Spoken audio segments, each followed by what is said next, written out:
தவறு செய்கிறவர்கள் மீது சட்ட நீதியாக நடவடிக்கை எடுத்துக்கொண்டுதான் இருந்தது. மீண்டும் ஆட்சி வந்தால் எடுக்கப்படும். தொடர்ந்து விஜய் அவர்கள் எங்களுக்கும் திமுகவுக்கு தான் போட்டி அப்படின்னு சொல்றாரு. ஒரு மிகப்பெரிய கட்சியா அதிமுக இருக்கு, ஆனா தொடர்ந்து புறக்கணிக்கிறாரு. அதை எப்படி பாக்குறீங்க? புறக்கணிக்கிறாருன்னு நீங்க தான் அந்த கேள்வி மீண்டும் மீண்டும் கேட்டுட்டே இருக்கிறீங்க.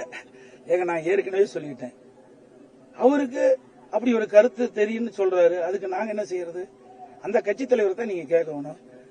அதிமுக பிரதான எதிர்கட்சி, 31 ஆண்டு காலம் தமிழகத்தில் ஆட்சி புரிந்த கட்சி, பல்வேறு திட்டங்களை கொண்டு வந்து நடைமுறைப்படுத்தி மக்களிடத்தில் மிகப்பெரிய வரவேற்புள்ள கட்சி. எங்களுடைய கட்சி மக்களிடத்திலே நன்மதிப்பு பெற்றுள்ள மீண்டும் ஆட்சிக்கு வர வேண்டும் என்று மக்கள் எதிர்பார்க்கின்ற கூட்டணி அதிமுக தலைமையில் அமைக்கப்பட்டிருக்கிறது.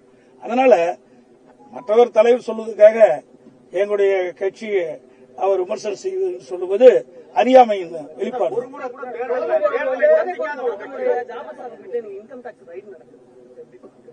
அது இன்கம் டாக்ஸ் எப்படி நடக்கணும், அதை பத்தி நான் என்ன செய்ய சொல்ல முடியும் தெரியலையே.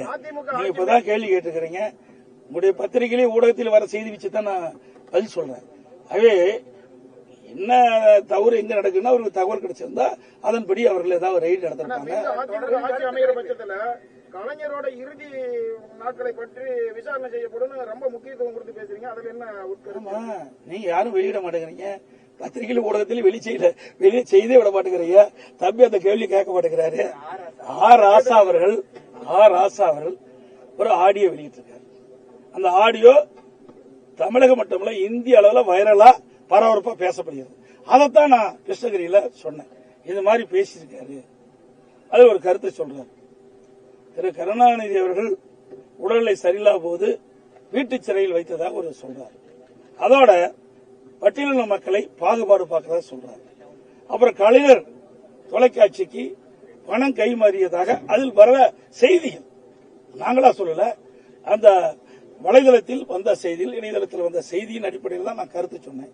அது அவர் மீது தகுந்த நடவடிக்கை எடுக்கிறத விட்டு என் மீது பாய்வதற்கு என்ன இருக்குது, அதான் நான் தெளிவுபடுத்தினேன்.